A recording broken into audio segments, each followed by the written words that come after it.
Okay, so we are back in the playthrough where we left it off in the last video, where I said I was going to bring other people in to assist, but I lied, because I also felt that there were other concepts that would be useful to go through.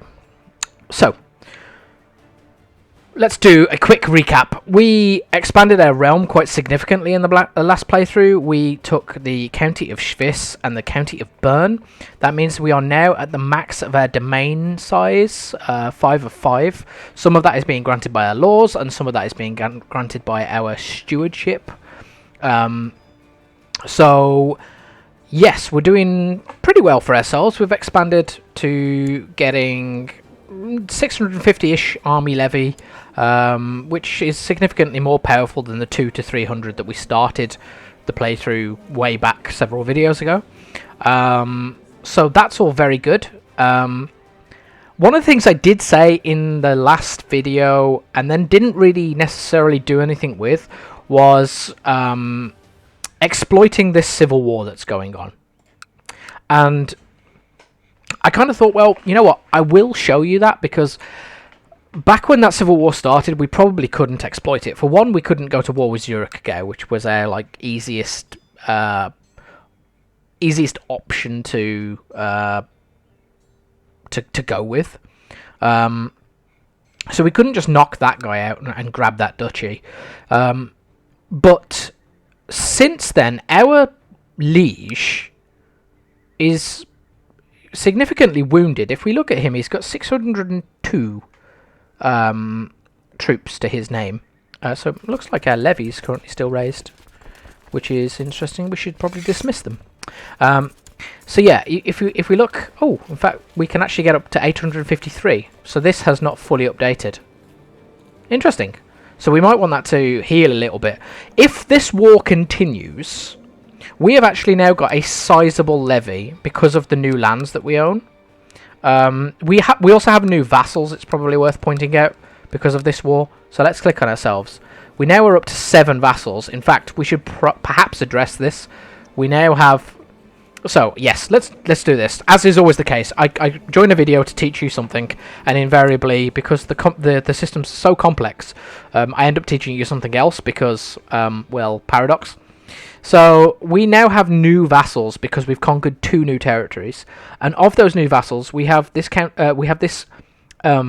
council member or vassal, Gotthard and Maingold, and both of those guys. Notice the color of the fists. So Luthbrand and Frederick are already vassals that we have. If you excuse me, I'm just going to pause the video and cough. Sorry about that. So yeah. Those are our 2 vassals. They're already on our council. Now we've got Gotthard and Maingold. And there's a couple of things to note here. They currently really do not like us. And the short reign is one of the reasons. And some trait differences. So for instance, we're arbitrary. That's one of our traits that makes people dislike us. We are lustful. They are not. So they don't approve of that either. We have short reign because these are new vassals to us. Whilst we have been in control of Thurgau and Chur since the start of the game, we have not been in control of Schwiss and Bern. So these vassals don't know us yet. They've just literally had a change of management. So if you imagine that you suddenly get a new manager at work, you don't know who they are. You're still trying to suss them out and work out if they're actually somebody that you feel you can work with. And I guess really that's all the feudal system is. Really, it's just a form of hierarchy. So these guys currently are not sure about us, so we get a -8 because of that. But we get a whopping -40 because these guys have a lot of vassals, right? Sorry, they have a lot of levy, I should say. So if we click on... It's not actually showing us his army levies, but if we click on the actual regions themselves, you can see that each one of these holdings generate levy. So if we actually click back on our vassals and we click on Gotthard here, we can see that Gotthard is a mayor to the city of Bern. So this particular holding here. So these are the things that relate to him. You can also see in this screen that he is building city walls. So he's using his own money as our vassal to invest in upgrading his realm, which is really good. That's one of the things that you want to encourage within your vassals. So sometimes you don't want to tax the hell out of your vassals, because if they've got no money, they won't spend it on upgrading the realm. So that's also worth bearing in mind. But let's go back and have a look at Gotthard. We can also notice that he's paying us 1 gold in tax. Luthbrand is paying us 19.4 gold in tax. Now, some of that, again, is derived from the vassal law that we've currently got set. He's a member of the clergy, so he's paying us based on whatever our clergy law is currently set, which is probably balanced at this stage of the game. But his yearly income is 19.4, and he's giving us 5.8 of that because of the laws that we've got in place. If we look on the right hand side, his opinion of us is 40, and if we look on the left, for him only, because he's a clergy character, he has an opinion of the Pope of 19. Because he likes us more than he likes the Pope, he's giving us the tax. If he liked the Pope more than he liked us, he'd give the Pope the tax. So right now it benefits us that Luthbrand likes us. If we go down a little bit, we can see that Frederick, who is the mayor of Davos, is paying us 8 gold out of his 26.8, and that's because he's a burgher, and we've currently got that set to 30% tax. He likes us 25, which is fine. He's currently paying us what he should pay us. But if we look down a little bit further, Gotthard, who is now one of our vassals, he's got like a red number. He's paying us 1 gold out of his yearly income of 5.8. So he currently doesn't have a great yearly income. Part of it is probably because we've looted his province. But in addition, it says low opinion, 58%. So he likes us, or rather dislikes us, minus 42. So because he isn't on the council and there's a short reign and he doesn't like our traits, he doesn't like us very much right now. Minus 42 is quite low. And because of that, we're suffering some negative modifiers in terms of how much tax he pays us. He's not giving us the full amount. He's not he's not interested in paying us anymore, basically. So it's having a negative effect on what he will actually shell over to us, basically. And then likewise, if we go down a little bit more, the new vassal, the Bishop of Thun, he thinks minus 52. He hates us even more than Gotthard. And he likes the Pope 19, which means he's currently giving all his tax to the Pope. So we're not making a bean out of him. Likewise, though, this is affecting... I don't know if we can see it somewhere. I assume it says 0... I'm not sure how we can see what he is contributing to us. Maybe if we go to the military tab. Yes, from the military tab. So these are all of our vassals, all 7 of them. And you can see there is a bar for each one. If that bar is green and full, it lets us know how much of the levy that they're actually providing to us. So if we look at Gebhard, for instance, it tells us that Mayor Gebhard could provide at most 72 troops. Of this, we will be able to raise 32.5%, or 24, due to an opinion of 65% and laws minus 50%. Gebhard owns 143 troops in total. So based on how much he likes us, what our law is, he's contributing us 72 troops out of his 143. I think at the minute we have the law set that he must provide us with 40%. So I believe that 72 is at least, well, it's like 50% of what his current levy is. So the fact that he likes us is helping us. If we scroll down to Ludolf, though, not Ludolf, he currently likes us minus 2, or dislikes us minus 2. Let's scroll down to Gotthard. You can see that his number is red. So Mayor Gotthard could at most provide us with 19 troops, and of this we would only be able to raise 30%. So actually, our crown law is currently set to a minimum of 30% by the looks of things, and of this we can only raise 30% of them, 6 of them, but currently only 0 troops can be raised due to the levy being depleted. So his levy got destroyed by us. And by other wars, so he won't give us any, but he will only give us at most 19 troops, which is pretty crazy. And he'll only give us 6, and partly this can be to do with opinion. Well, it's not really displaying the opinion modifier in there, and possibly because he can't give us the troops. But yeah, definitely if he doesn't like us, he won't give us any more than the minimum of 30%. So yes, the same is true for main gold here. He could give us more. So you can kind of see by looking at there the amount of troops they would give you, and if it's red, you're not getting the troops for one reason or another. In this case, their troops are all dead, and they'll need a little bit of time to regenerate. But equally, it's affected by the law. The more that they like us, the more they will give to us. Gebhard's a great example. He likes us 65, so he's giving us 32.5. He only actually has to give us 30%. He's giving us less because of laws. I'm not sure which particular law is pissing him off, but there you go. But all of that adds up, and then you get to see the amount of levy that you should have at the top.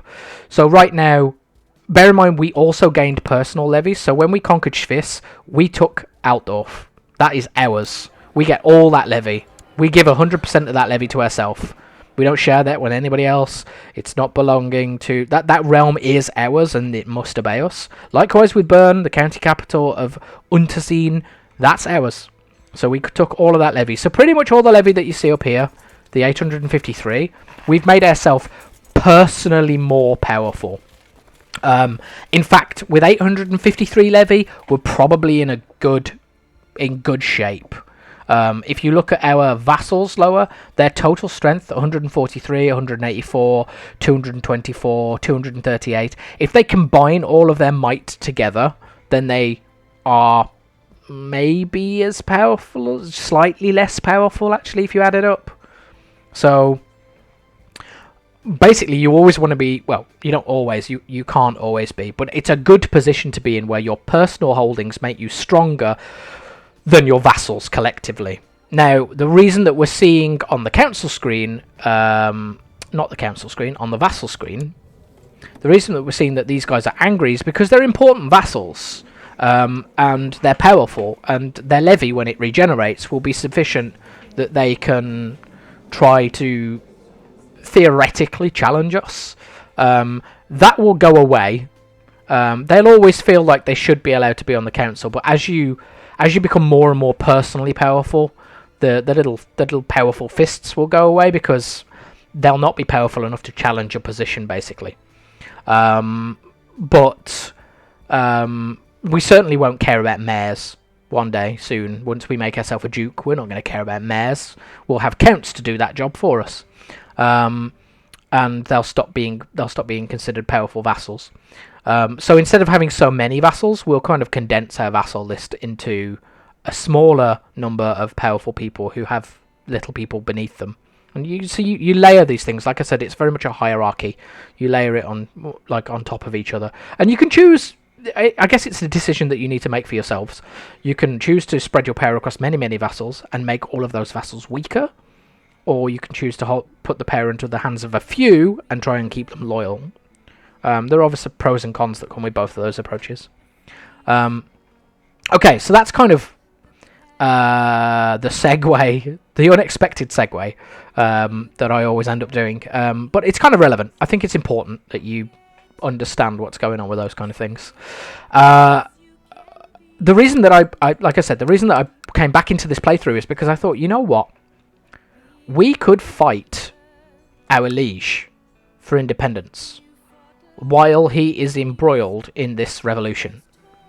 He is currently fighting a revolt, and he already has his levy raised.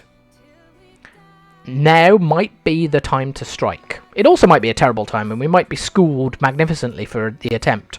But like I said, we could try and knock him out while he is currently distracted. Now, there is an argument for not doing that. The argument for not doing that is that we can attack these counties whilst they're under him as our liege with wanton abandon.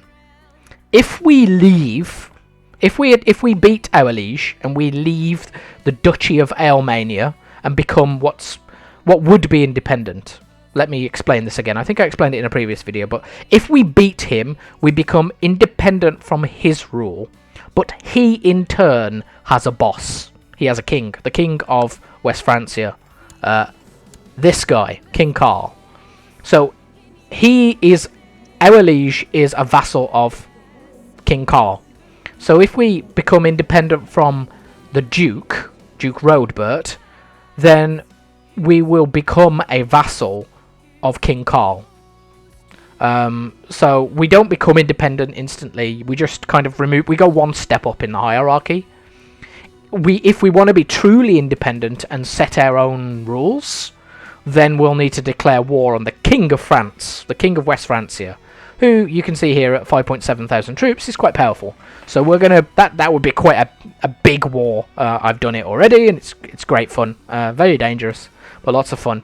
And again, you'll need to manufacture. You probably want to conquer a few more realms, conquer some more land, get some more levy, earn some gold to be able to hire troops, maybe make yourself a duke, that sort of thing, before you want to try and take on a king. Because when we decide to declare war on our king, all of these territories, all this blue, they will all raise levies against us if they decide to side with the king. Now, the actual way that I would recommend that you pursue your kingdom title is to get enough that you can perhaps make a shot at claiming for a kingdom. And the kingdom that we would do, being the culture that we are, I believe we're Germanic. We're German. So, being that culture, I would recommend that you try and create the Kingdom of Germany if you're following this playthrough along. And you might be able to do that via a faction or like a couple of different methods. And then some people might decide to side with you. And if they do, then you can create the civil war that's happening here on a larger scale, where people kind of rally behind you to put you on the throne of an institution. But again, it takes quite a lot of putting the wheels in motion to do that sort of thing. But for now, that's a little bit grand and a little bit in the future. For now, let's just consider getting out from under the yoke of this duke. And I was saying the reason that we might want to stay under his yoke is so that we can attack his vassals, these counts. All of these guys are counts, right? And we can gobble up their counties.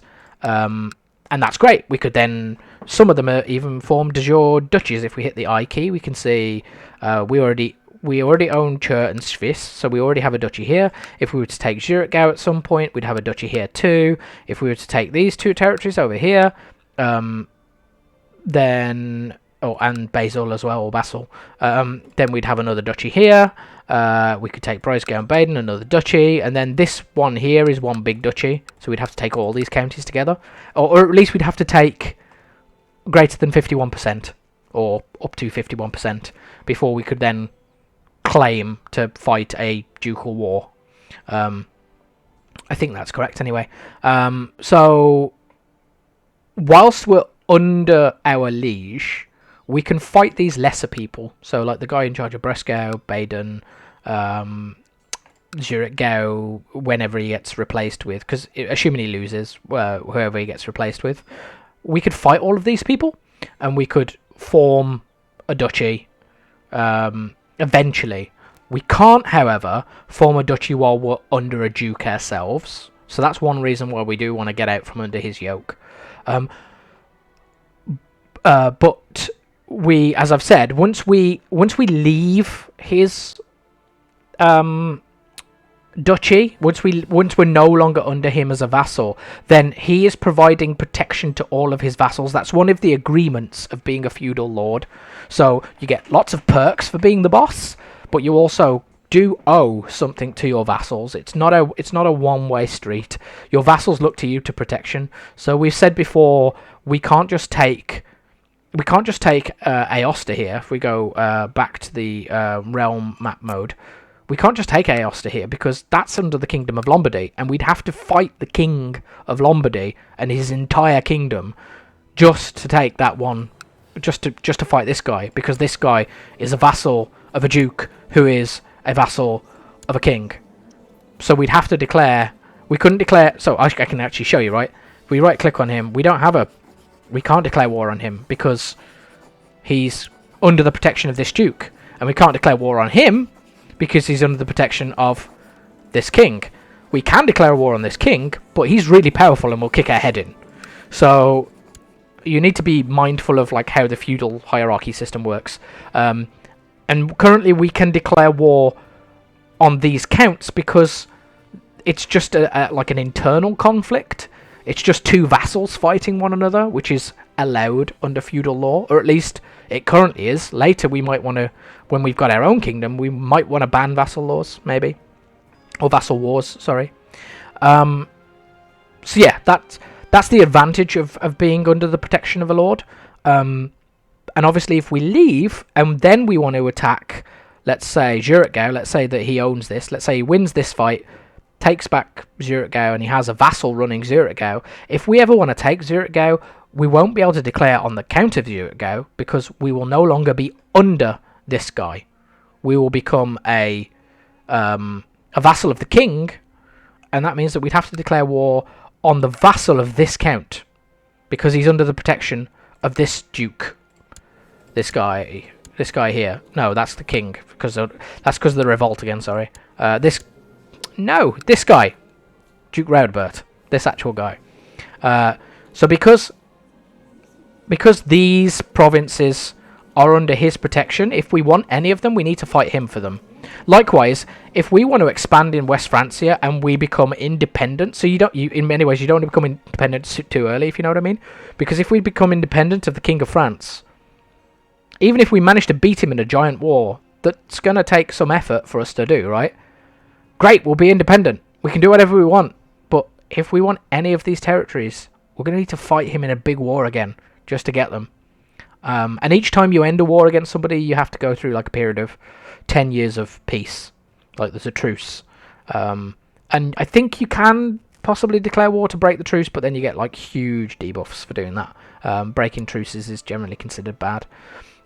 So yeah, those are the considerations you need to weigh up about when you decide that you want to declare independence.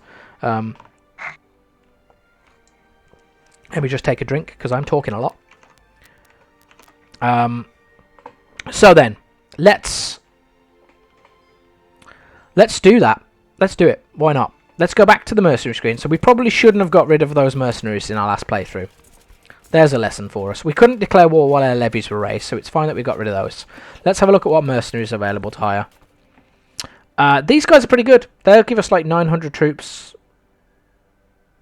These guys are the guys that we had before. Let's go for those again. Let's hire the Crocodile Company again. Right. We can actually give them a little bit of time to regenerate some of their org before we do anything, and likewise that will give us a little bit of time. So let's set the speed to, whoa, that's speed 5. I want like speed 3.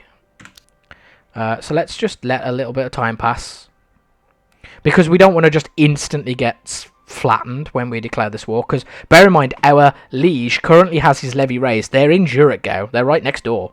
So we don't want to fight him straight away while his army is strong. Our son has had another boy. Oh yes, the other reason. That's yes. I need to pay attention as to why I wanted to tell you all of these things. The other reason that we really want to declare our independence right now is because, as I said, we can't declare a duchy whilst we are under this duke. And remember, we now have a title loss upon succession because of Gavelkind, and we would lose the county of Chur, the county of Swiss, and the bishopric of Chur.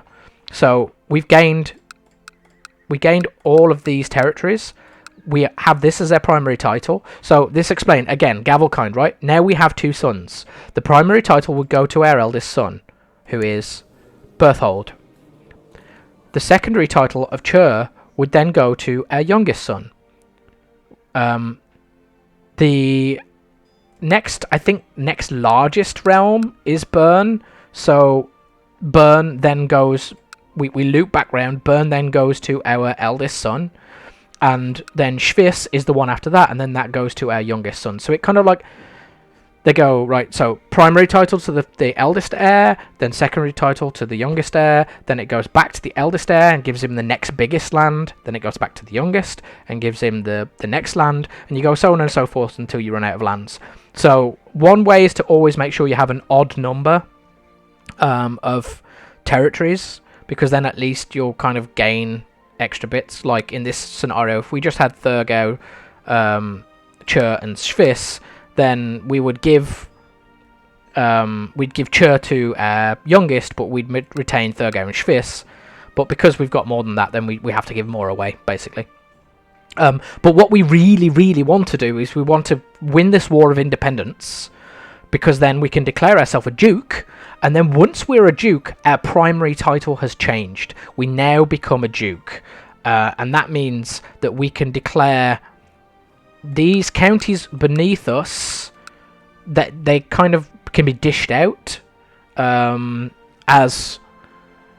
So what we would earn, if let's say we form this duchy, Chur and Schwitz, which is the Duchy of Rhetor, I believe. Yeah. If we form that duchy, those 2 provinces together are our primary title. The next largest would maybe be Thurgau. We get to keep that. And then we'd only have to give Bern away to our son. But here's the kicker: we'd be a duke. We could gift Bern to our son, our second son. We could make him a count while we're a duke, and that would mean that he would be our vassal, because we'd be a duke. We'd outrank him, and he would report directly back into us as a count. And then when we die and our eldest son takes over, he would inherit the duchy that we've just created of Schwiss and Chur.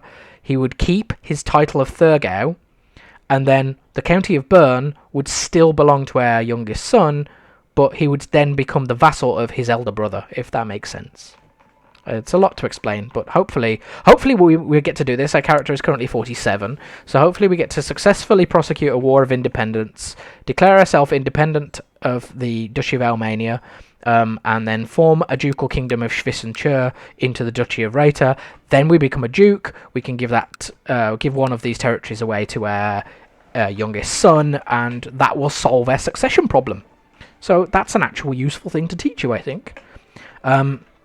So let's do that. Let's unpause again. We're just waiting for a bit of levy reinforcement, basically. It looks like our liege abandoned the siege of Zurich-Gau. Bizarrely, he's managed to at least get like the top holding. He's at 600 odd, so he's got about the same amount of troops as us. I'm not sure if he has any vassal levy yet that left that would join him in the war against us. We've now got a childhood event that this is like where you can kind of influence your progeny, basically. So, father calls Egbert, pulling my arm, pleading me to play with him and his latest toy, completely oblivious to all of the important work I'm in the middle of. Sometimes this kid can really be insufferable, and the parents among us can definitely recognise that. So we get 2 options. We get, alright, Egbert, what is it? And that means that we neglect our responsibilities to the realm, and our opinion changes by 70, so plus 70, for our opinion of our son, and we gain like a thing of fatherly love for 10 years, and then that also means that we get potential events that will fire that will there's a 20% chance of him gaining diplomacy, martial, stewardship, intrigue, and learning. So our son will gain stats. It's completely random, but he will gain a stat of one of those stats as part of taking this event, basically. There's a 30% chance on top of that that Count Bethelio, so us, will gain the trait kind. Kind is a good trait. Or we can say, not now, child, and we can neglect our son to focus on the kingdom. And that means that we will change our opinion of him by -20 and consider him an annoying brat, and that will give us 20% chance of gaining the trait cruel. Which depends. It can be a good trait. It can make people scared of you and make people consider you more martial, but then people don't like cruel people, so it affects opinions in a positive and a negative depending on, like, kind characters don't like cruel characters, for instance. So like both, I personally think the kind trait is better, but in fact it tells us here, right? So kind will give us -2 intrigue, but it gives us +2 diplomacy, negative combat score, but we already suck at combat, +5 vassal opinion, which is really good. It means all of our vassals just like us +5 just because we're kind. Same trait opinion +5, so all people who are kind will like us +5.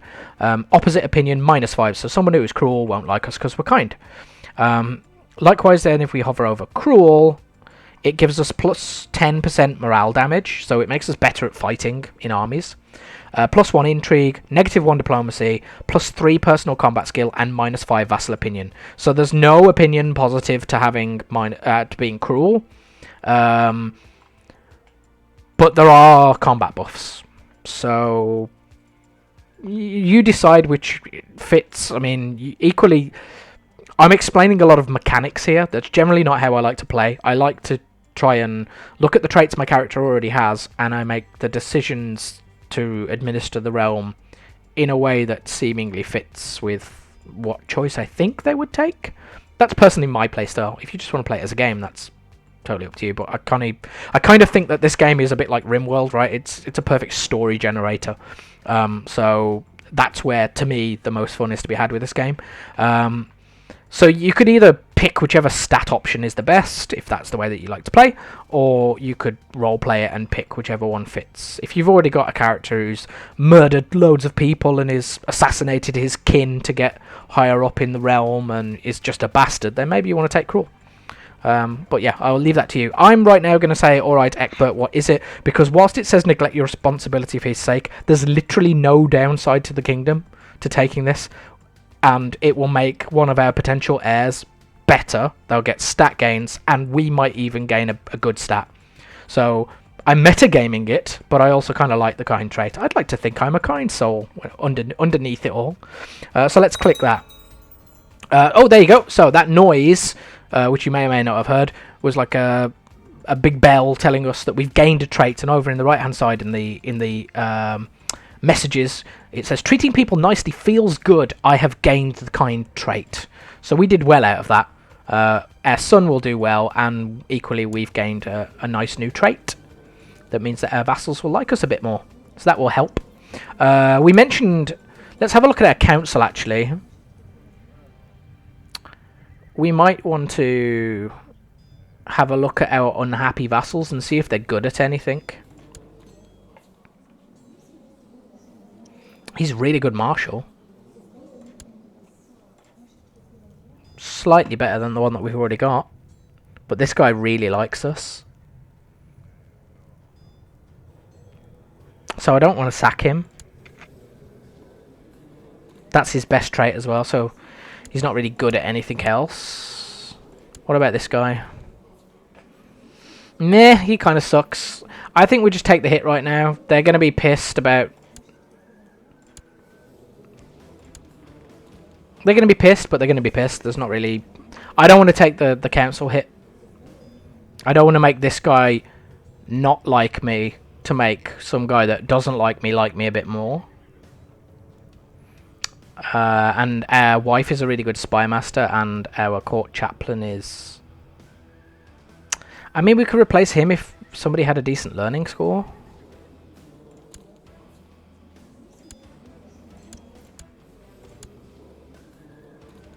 $13 versus 15. Does he hold any other position? Oh, so he's you. So we'll replace him. We'll get rid of this guy. He does like us, but he's unlanded. So this character is... This guy here is unlanded. He's not a vassal. He's just literally a priest that we've picked to put into control of the chaplaincy. He's got a really good learning stat, which means he's really good at the job. But we could instead appoint this guy, who is a powerful vassal, who is a bit worse, but it makes him like us +7.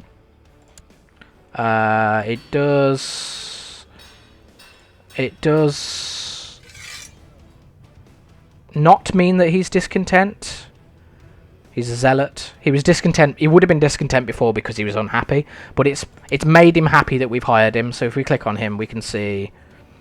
If we click on him in the right position, we can see he doesn't like the short reign. He doesn't like the fact that we owe 350 gold to the Jewish moneylenders. He doesn't like that we're lustful or arbitrary. But he does like the fact that we've made him court chaplain, and he's no longer... So he's getting +10 because we appointed him as court chaplain, and he's lost the -40 from not being on the council. So that's made him happy, which means we now only have one vassal who isn't on the council.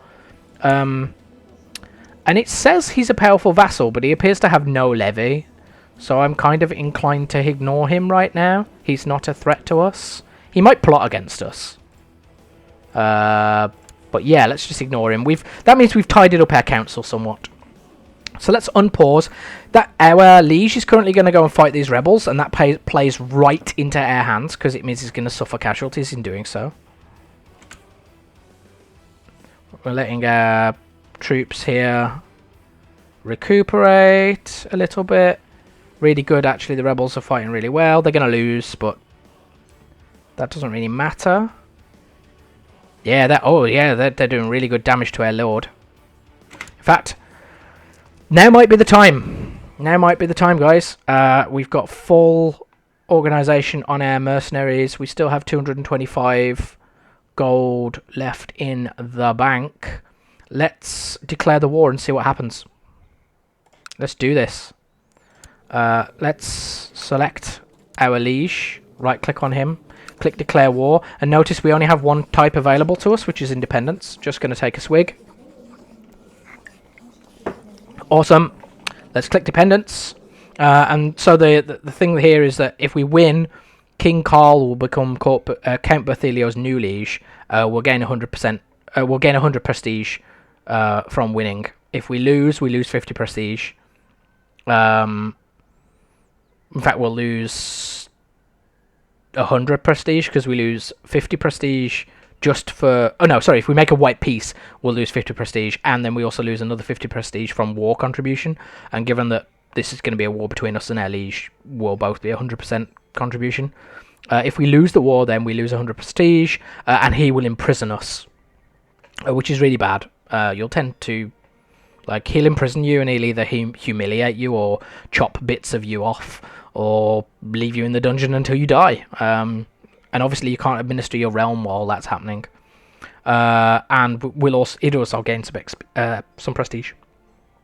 And if the leader of the attacking alliance dies, then the war will end. So another bad thing that could happen to us is we could actually fight this war and conquer most of his territory, get to like 99% war score, and then he dies. But the war is not happening against his kingdom, it's happening against him. We're making ourselves independent of that liege.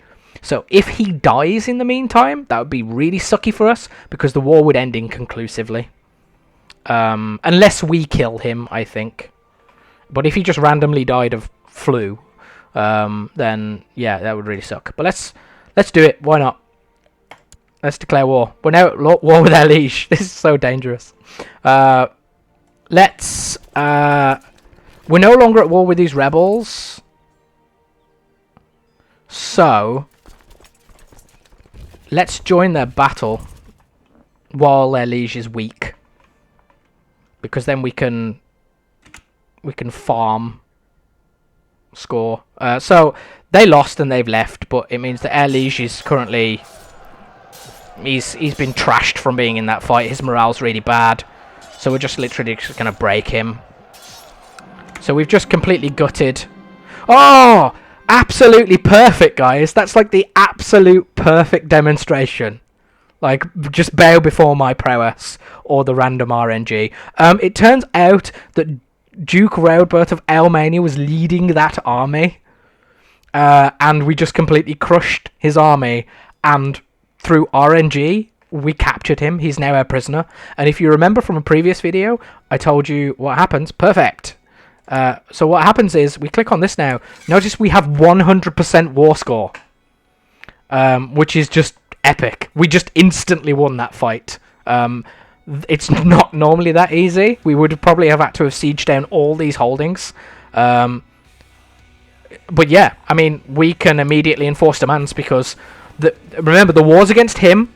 It's about his realm, but the war is against him. He's now our prisoner. He's in our dungeon. So we can just make him sign a document to agree. So, enforce demands. Send. The War of Thorgavian Independence has ended. Count Bethelio of Thurgau has won. So we're not independent. I keep saying independent.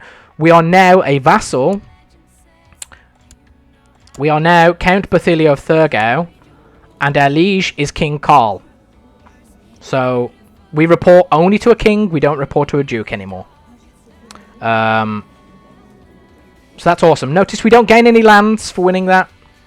All we fought was for our independence. Just checking that the video is still recording. It is. Yeah, we don't gain anything else. We've just literally managed to remove ourselves from being under his control. Now, if you are paying attention, you might have noticed that at the top of the screen we have a new alert, which is one title can be created. So let's click that. And notice that it says the Duchy of Raetia can be... So it says one title can be created, the Duchy of Raetia. And the Duchy of Raetia is Schwyz and Chur. If you remember when we were looking at the de jure map mode, in fact, if we press I, it will show us these two counties belong together. And we definitely want to do that because it's going to make us a duke. We are going to promote ourselves. We're going to become way more important. So let's do just that. We should probably get rid of those mercenaries first, because they're costing us money, and we're not going to be going to war with our duke anytime soon, because we'll be at... if we click on him, we can actually see... If we right-click, and we don't have an option to declare war anymore, because it would cost us 385.4 prestige to declare war on him, because we have a truce. We'd be breaking a pact. I don't know whether it tells us that anywhere. It might tell us that if we actually had the prestige to lose.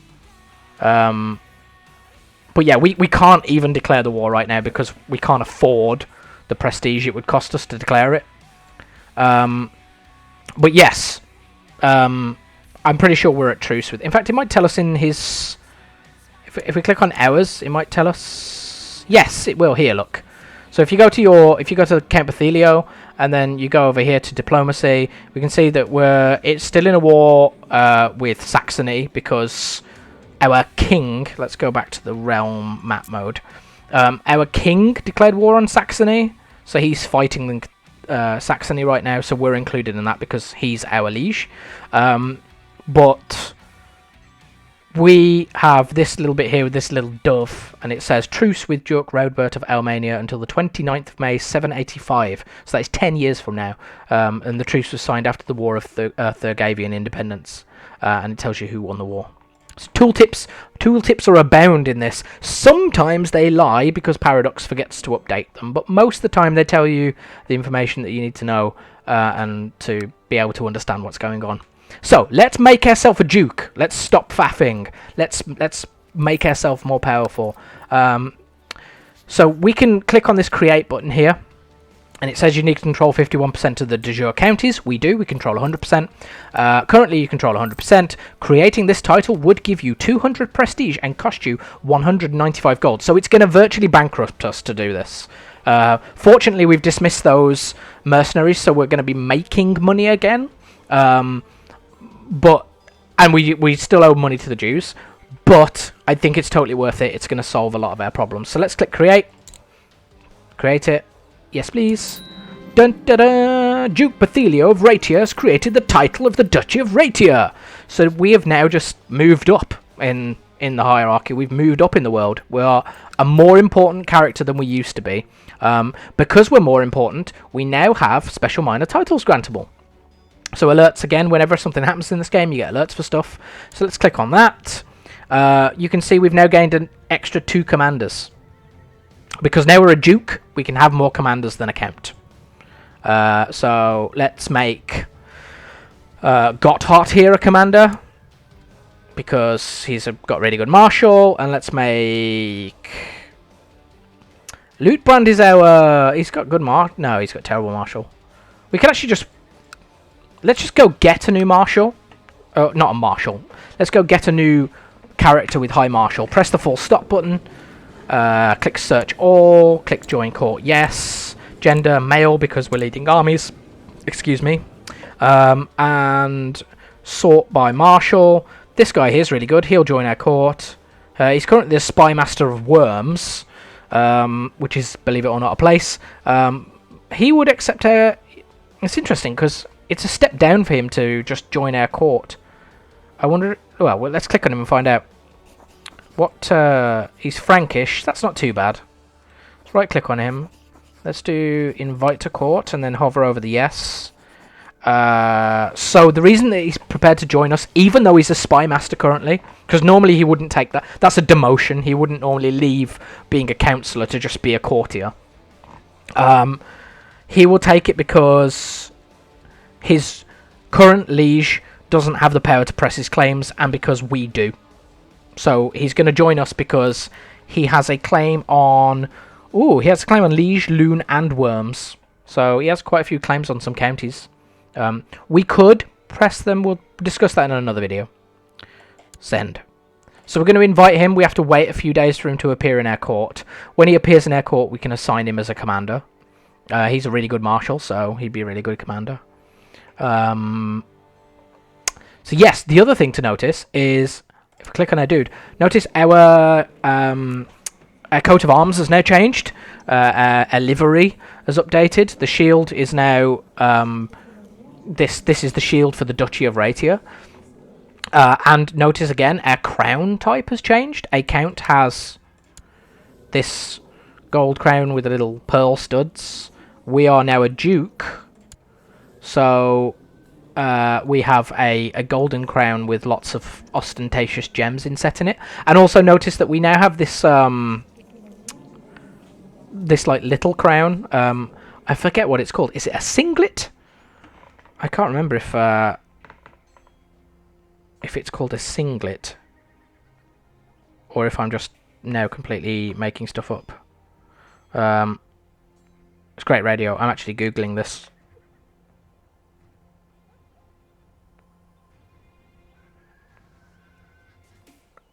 Yeah, so I can't find it. Whatever that's called. I can't remember what the actual name of it is. You guys can tell me. But yeah, it's like a little crown. It's not an important crown. If we had an important crown, we can't currently see it on our king because he's wearing a hat because he's leading armies. Let's go look at the King of Lombardy. There you go. He's got a fancy hat on, right? And a good point, when we become king, you do actually have to be crowned. You do need to arrange a coronation and become crowned, and that will cost you a fortune. And then you need to decide whether or not you should have a ostentatious coronation or a simple one, and all sorts of stuff like that. But let's leave that for later. I quite often get ahead of myself with these things. So yeah, we are now... our primary title is now... this one, the one on the far left, the Duchy of Raetia. So if we now hover over the title loss on succession, notice now we will only lose the county of Bern to our youngest son. Before we were losing Schwiss and we were losing 2 holdings in Chur. Now we're not losing Schwiss or the counties in Chur. We're losing just Bern because we're a duke, which means that our primary title includes Schwiss and Chur inside of it because they're under the duchy. So we get the top level title. Our eldest son would get the top level title that happens to include all the titles under this and all the titles under this. And then Thurgau was our oldest. I don't know if it's worked out on oldest or biggest or whatever, but Thurgau is our next title, so we get to keep that because we've kept the top level duke title, and now we get to keep the next best county underneath it. And then, so now after that, everything has been assigned, and then the last thing to consider is just the county of Bern. So yeah, that would go to our youngest son. We do have another option that we could do to abuse this if we wanted to. I believe we can't do it with our son, but we can possibly do it with our youngest son. Let me double check. Let's click on family, and let's click on Egbert, who is our youngest son, currently 3 years old. Let's right click on him. Click on grant landed title. So notice we can grant him the titles from here. You can click include lower titles. Which means that you give them everything alongside the county that you've given them. So how can I better sort of explain that? We could give him Chur, but we could also, because we own Glurns and the bishopric of Chur, we could give him just Chur, so he just owns the barony and we keep the bishopric, or we could give him the barony and the bishopric. So the barony is the top title, like the entire county, and then we could give him all of the lower holdings that we happen to also hold there. I'm kind of tempted not to at the minute because I think it just makes us more powerful to hold it right now. We'll lose it on death, but that's okay. Although, yeah, notice now that none of our vassals are considered powerful anymore. None of them are whining. They all like us as well. And that's just because we've become that much more powerful. Like, notice their prestige has shot up to 570. And some of that is because we hold a lot of territory now, and some of it is because we're now a duke. So the next thing that we should probably consider doing is taking Zurich-Gau over. If we take over Zurich-Gau... Oh, I'm being invaded by a timid person. Okay, sorry about that. I was invaded by my young son coming in the room, so... feudal society works slightly different in the modern day age, which is my son gets precedence over me rather than the other way around. So, yes, where was I? I've completely lost my train of thought. Yes, I think we were talking about taking Zurich-Gau. And the reason that we might want to take Zurich-Gau next, if we can, is because that will be... We'd get, if we just hit the de jure map mode again, that would give us the ability to make another duchy. Because you can hold up to 2 duchy titles as a duke, and you become a great or a grand duke, or a double duke, depending on however you want to call it. I think it's great duke. So let's go back to realm mode, to the W key. Yeah, so you can hold up to 2 duchy titles without people getting mad at you. If you hold more than 2 duchies, then your vassals will start to get mad at you. So you can't just... Where the King of West Francia here has divvied out these realms to his underlings, as it were, if he were to just say, make a duchy here, I mean, I don't know what the actual de jure duchies are, but let's just, for argument's sake, say he made this a duchy, and he made this a duchy. Oh, look, there's disease. He made this a duchy, and he made this a duchy, and he made this a duchy. So let's say he split his entire realm into 5 duchies, and he owned... and let's say he also wasn't a king, because that complicates things. You can still own duchies as a king, though. So let's say that he owned, as the King of France, he owned 5 duchies. That would piss off his vassals. The people who are in those duchies, presumably counts, would look at him and go, "You're hoarding power. No man should hold more than 2 duchies. That's outrageous. You should create a new title and appoint it to someone."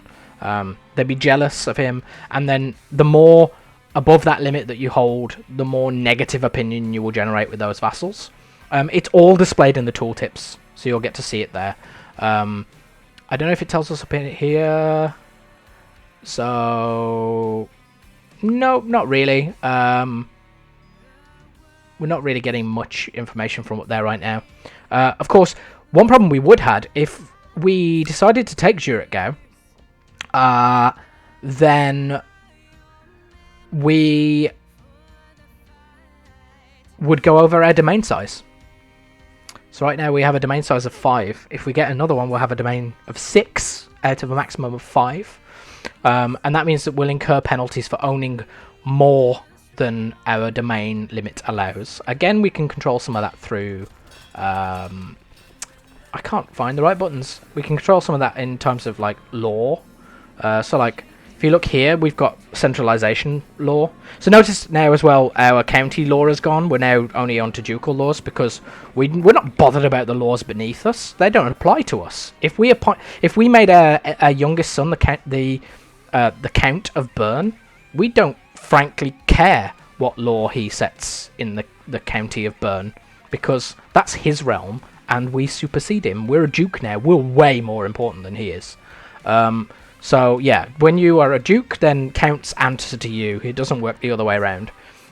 So we can change our ducal law. If we changed law previously, we'd have been changing our county law, and we wouldn't have carried that over. So let's maybe consider doing some of that now. Right now, we're not even allowed to revoke titles. Revocation of titles is very useful if you've got a vassal who's a pain in the ass. But again, it can create a civil war. And people think you're tyrannical when you do that. But centralization is quite useful. It increases the amount of vassals that you can have, and it also increases the domain size that you may possess. So, for instance, if we were the King of France, and this goes back to the discussion, I can't remember if we had it in this video or if we had it in the earlier video, but let me just reiterate it. You've got different options of the way that you'd like to run this game. You could either have a very centralized kingdom or a very decentralized kingdom. With a decentralized kingdom, you get a like vassal limit here of like 24, right? Whereas that vassal limit will go down the more you centralize things. So if we go for maximum level decentralization, we actually get a -10 modifier to our vassal limit, but our domain size goes up to 4, +4. So that means we can own more things personally, but we can only grant things out to less people, or fewer people. So how do I best describe this? So kind of like what I said before, right? You've got a choice. You can either run your kingdom in a way of, I will have many little vassals, like all these regions. Maybe I'll have a count in each one, and I'll make it as the max that I can have. I'll make sure that I have, right now we're getting 24 as a vassal limit, and some of that's based on what rank you are, and some of it's based on your diplomacy. But right now we're getting +10.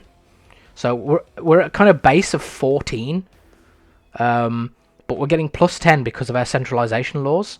If I were to move our centralization law to low centralization instead of minimum, then we would lose 5 vassals. We would only be able to have 19 vassals. Notice right now it says that we have 0 as opposed to more than 0, because that might be confusing. You might look at that and say, but you have 7 vassals, it says so. But if you think about it, no we don't, because now we're a duke. So we don't care about... These are all barons, right? Well, they're not even barons, but these are all bishops and mayors. They're all minor nobles. They're landed, for sure, but... I mean, they're not even considered powerful against us anymore. If we have a look at our army levies... 852. We're really powerful. Compared to us, they can't really challenge us, even if they combine their might. They're only just about as strong as we are. So we're in what's currently a really balanced and perfect position where our kingdom is currently secure. That could change with the death of our leader, right? In fact, it will do, because it looks like our son is not great. So yeah, that's basically the options that you've got. So we could reduce the amount of individual vassals that we can control, who are now of count level because we are a duke. Or, so let's just let the game tick, just to make sure I'm not lying. So we've got an event about hunting. Oh, okay, so this is an interesting one. So, it's been quite some time since I regularly went out hunting or trained for combat. My body may no longer be what it used to be, but spending more time at home with my beautiful wife gives me all the happiness I need in life. Aww. So, we can choose to basically continue spending time with our wife. We get +5 to our fertility. General opinion goes up by +3. It might earn us the love of our relatives, but we get the trait fat. We become fat, and if we hover over fat, you can see that gives personal combat skill of -10 and tribal opinion of -5. So some people like being fat. Bizarrely, makes you likable in this era. I guess it's a sign of wealth. But I'm sure, and again, this is where I feel like the tooltips might not be displaying everything. I'm sure being fat also negatively affects your health, like it does in real life. But I'm sure somewhere under the hood it does that. Again, somebody more experienced with Paradox this particular Paradox title might tell me otherwise, and I guess I could go look through the checksum of the game and work out whether or not that's the case. I don't think it matters that much. Just know that it's like anything, like any trait in this game, there are pros and cons to it, and generally they're highlighted to tell you whether or not they're good and bad. This has got like a kind of, at least to my colourblind eyes, it has a kind of non-green border around it, whereas if you look at the traits over here, this trait of kind is one of the virtues, so it's solid green. It tells you it's a positive stat, although that's kind of just telling you that it's a virtue. And then this one here is red because it's lustful, and that's because it's a deadly sin. And then you kind of have these traits here that don't have a background so much, like the fat one. They're just traits. They have pros and cons, but they're not intrinsically bad or good. And again, like the kind versus lustful, it's not like the deadly sins are always bad. Because, like, in this scenario, look, for being lustful, we get negative piety, but we get plus intrigue and we get plus fertility. The church don't like us as much. So, it really depends on how you want to role-play your character. It's not like any... Well, no, that's not true. I was going to say it's not like any of the traits are intrinsically bad. That's not true. There are definitely bad traits. Let's show you some. Firstly, if we decide not to take the spending time with our family, the downside of that is that we have to change our eating habits to get back into shape. And it gives us the hard diet trait for... It looks like 8 years? Yeah, something like 8 years. And that gives us -2 martial, -2 diplomacy, -2 stewardship. But there you go, it's going to give us +2/5 health. So I'm sure being fat affects you under the hood, and it's just not showing us in the tooltip. So we'll get like a health boon for doing this, but we also suffer some significant stat debuffs to both our diplomacy, our stewardship, and our martial, and that really sucks because we're already quite bad in those areas. So I'm actually going to go with let's just be fat. This guy's already 47, he's carousing, he'll probably pick this trait up from something anyway, and you can potentially get events that fire later on to say, oh, your wife thinks that you should get healthy, and then you can kind of do that again. Equally, sometimes trying to not be fat anymore can make your character stressed, and stress is like one of the biggest killers in this game. So let's just do that. Let's become fat. Too much eating and too little exercise have caught up with me. I have gained the fat trait. So we can see being fat has given us Jovial Patriarch, which gives us +5 fertility, a general opinion of +3 until like, what's that? 8 years time? No, 13 years time from now. We're getting war taxes because we were at war. That's pretty cool.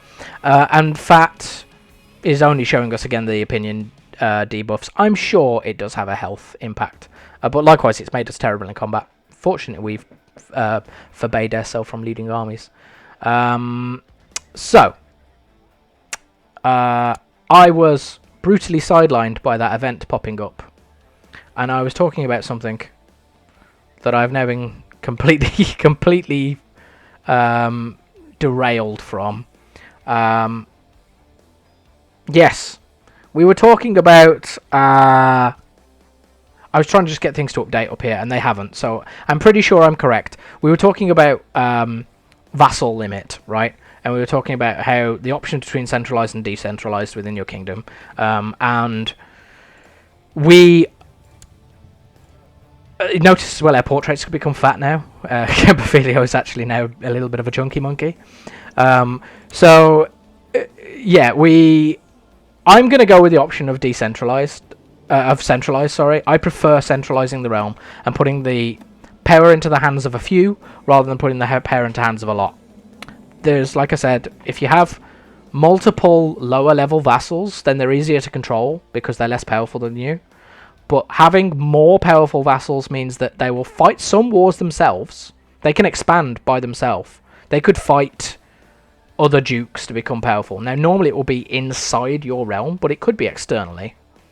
So they're not going to declare war on the king of Bavaria or the king of Lombardy, but they might find a way to get into a war here. Maybe even if, like, say they get a claim or something like that.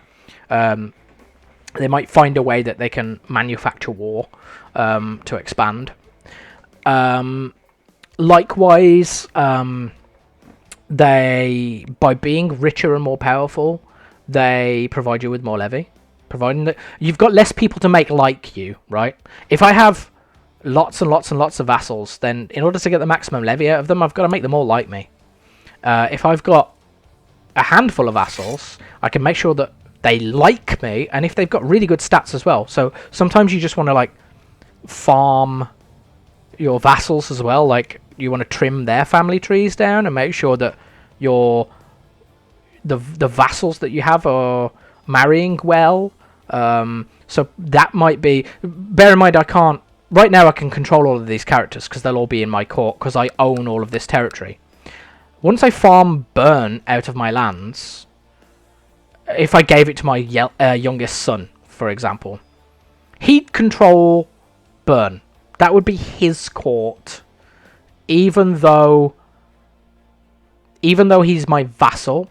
This becomes his realm. So if I go to the Find Character screen, I can perhaps describe that better. You get the option of Search Court, Search Vassal, Search Realm, or Search Everywhere, right? Thurgau is currently... It's always been our primary title. But Thurgau is our court. When we started the game, this was our court. If we gave our youngest son Bern, that would be his court. It would be his realm. Well, no, that's not true. And yet it is. Like, it's difficult to describe. If we go realm, we can see all these Frankish characters. So we can actually see all of these people. If we turn join court off to any, right? We should be able to find King Carl in here because that's our realm, right? The realm is the highest level title. That's how I'm trying to explain. I keep saying realm, meaning it's a smaller entity than it actually is, and that's not true. So that's his little kingdom, I suppose, and his court lives in there. But the realm is the wider top level thing that he exists inside. So right now, his realm would be West Francia, much like our realm is West Francia. Our court includes all of these characters because they're in our court. But if I was to make my youngest son be the Count of Bern, he wouldn't be in my court anymore. So I wouldn't be able to control who he marries. I could still propose a marriage to him. So the way that you control people when they leave your court is to try and get decent characters into your court, school them up to get good skills and good stats, and then marry them off to people in other courts. So that's how you kind of keep your stuff working there. Maybe I should do that just to demonstrate it. Right now we are more powerful for possessing this territory, though, by quite a bit, I dare say. That's the wrong button. I can't remember what the ledger button is. Let's have a look.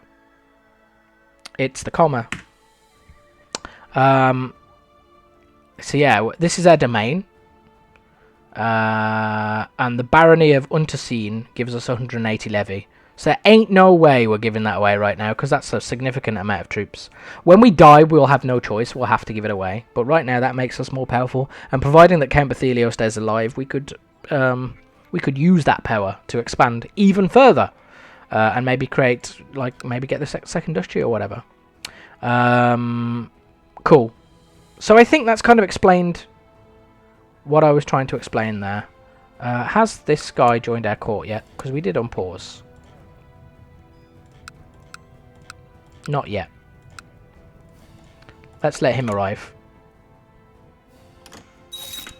There you go. He's in our court now. Oh, that's an interesting one that we're going to have to talk about. So let's make this guy who's just arrived. He'd actually be a better marshal than the one that we've already got. I wonder if that's worth it. He's craven, though. That's a really bad trait for a commander. Wrath is good, though. Nah, he'd be fine. He's got organizer as well, and brilliant strategist. Yeah, okay, it'll balance out. It just so happens that he's a bit craven. It's bad for morale, and it's bad for his personal combat. We're not going to make him a vassal, so it doesn't really matter. We'll just make him a commando. So this event here is the King of France, West France here, wants to become the guard, or wants his wife to become the guardian of one of our grandsons, because he wants to raise him as a proper Frankish Catholic. We're currently raising him as a German Catholic. We could decline, which will piss him off. And we're not really powerful enough to really piss off a king of this level right now. So we probably want to say yeah. We could probably afford to piss him off, but if enough events fire that make him not like us, I mean, what does he think of us right now? He barely thinks any of us. He doesn't like us a bit because we're a foreigner, but he thinks us plus 14 overall because of our stats. So yeah, let's not piss him off right now. Cool. So that was kind of what I wanted to show you. I wanted to show you a War of Independence. I wanted to show you why you'd want to get out from under your liege. And I wanted to explain some of what it meant for succession. So that was the crux of what I wanted to achieve in this video. I guess while I'm here, I could point out this. These clouds on the map mode indicate that there is disease. There is a map mode specifically for disease, epidemics. So we can see that these regions are currently, so the camp fever up here, the measles is currently spreading all across southern France. It's not that far away from us. It will probably reach us eventually. And then we'll have an opportunity to try and deal with that. So one thing we might want to do, although we don't have any gold to do it right now, is to invest in, particularly in where we live. So I think we're currently still based in Thurgau. That's where our capital is. I don't think we can change that yet either. Can I change my capital? Yes. We might want to do that, actually.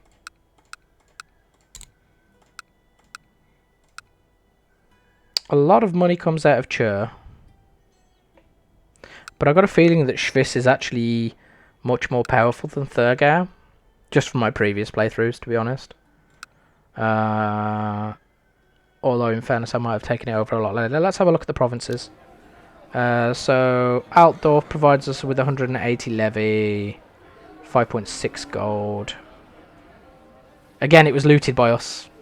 So, it's currently not showing us its best values. Maybe leave it for now. But you can move your capital, and kind of putting your capital inside of your Primary title sort of makes sense. Put it in the best place. There are buffs for having your capital in a place, and it's also the place that if you lose it, it contributes more war score against you. So you want to defend your capital. But there's this button here, right? Or there's this indicator here to let us know that there's currently no hospital in any of these counties that we own. So right now, if an epidemic sweeps through, we've got no medicine to basically help. So what we can do, and I guess this is a good, like, how long have we been recording? Core blimey, we're over an hour again. I need to put a cut in. Next time we'll talk about provinces, or talk about counties, and we'll talk about holdings, and we'll talk about improving them. Because that's another thing that you use gold on, and it's another way to really boost your kingdom. It shouldn't be overlooked. So next video, we will talk a little bit about that, and maybe talk about epidemics and what you can do to get through epidemics. And yeah, maybe we'll consider about how we could expand next. Maybe we'll talk about how we could expand through some more skullduggery, if that's possible. How we can assess people around us and see what we can achieve. But for now, I think that's another fairly good video. We've explained some really good concepts, and you could take this and apply it anywhere. So I guess I probably should have said this in the first video, and I might go back and record the first few videos anyway, because the sound was really bad in them. So if the sound was really bad before you watch this applies. If the sound was fine when you watched the first videos, I re-recorded them. And I might mention this in the first video.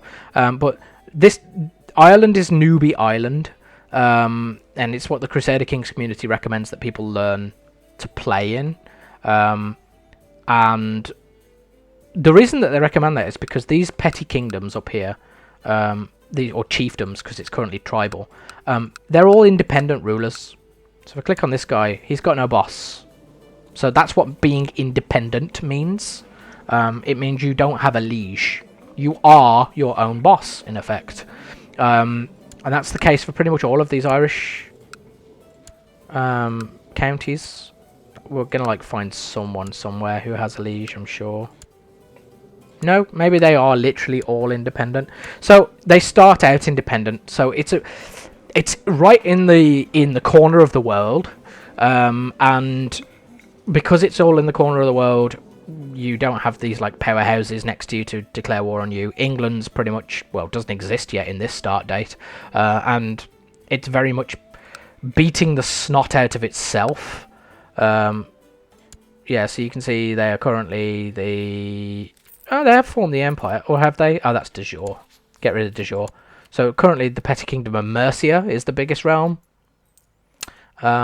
in what would be England. And then if we click on de jure, you can see that the petty kingdom of Mercia could become the kingdom of England. So this is the de jure kingdom of England. And then the de jure kingdom of England could become the Empire of Britannia. So the UK, basically, could be formed.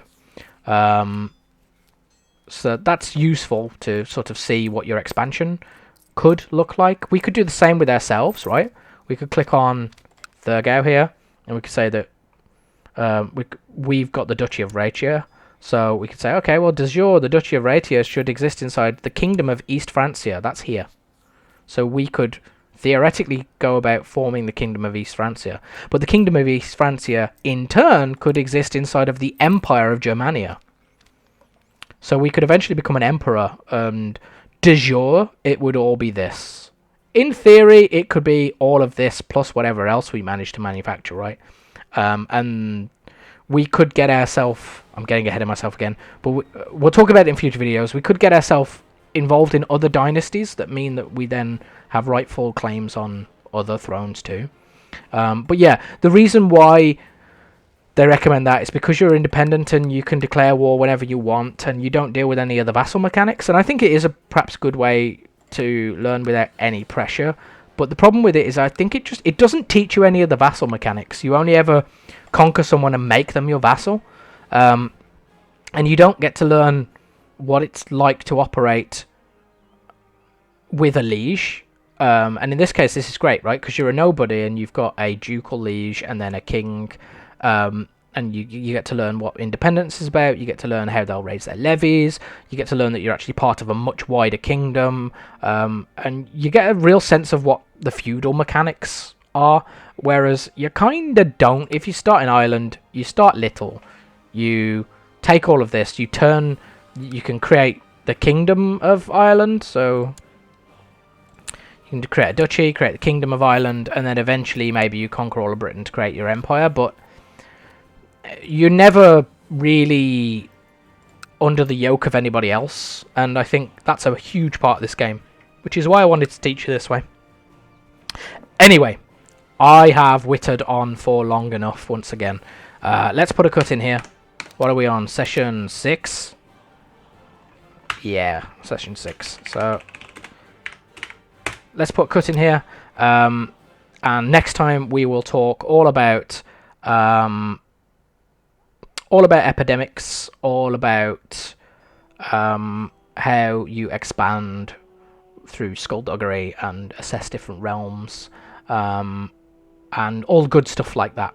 We'll talk about some new interesting concepts, hopefully, and then eventually, like I said, I'll get somebody in to do a Q&A so that we can maybe eventually wrap this series up, because I am not an expert at CK2. It's probably worth pointing out. Like, I feel like I've got a decent grasp on the game. I can achieve stuff. I can build my own kingdom and shoot for an empire, and I feel like I'm confident describing a lot of this stuff, but I'm not an expert. I'm sure I've got a few bits of it wrong. I'm sure a seasoned CK2 person would be able to jump in here and say, hey, you're wrong. And I guess my guide's not trying to do that. I'd like to feel like you could just watch my stuff and it would get you up and running, basically. But yes, I'm just waffling now, so let's end it there. Thank you very much for watching, guys, and I'll see you in the next one.